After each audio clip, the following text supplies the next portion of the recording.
Look at my account. Already 30,000 pesos. Wow, it's true. I borrowed 30,000 pesos. Wow!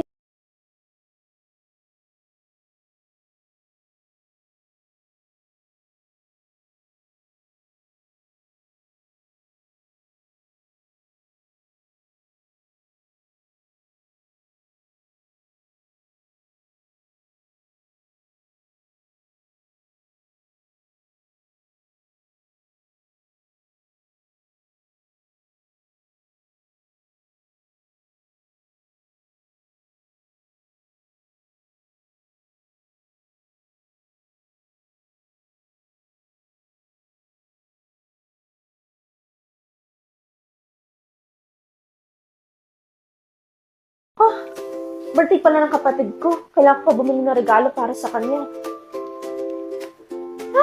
Wala na akong cash. Huwag ka mag-alala. May Peso Cash App ako. Perfect ito para sa mga ganitong sitwasyon. May interest rate na 0.05% lang kada araw. At pwede kang humiram mula 1,000 hanggang 30,000 pesos. Ang baba naman ng rate. Paano pagbayad? Pwede kang magbayad sa loob ng 365 days, kaya sobrang flexible. Ang galing naman. Walang duda. Susubukan ko na.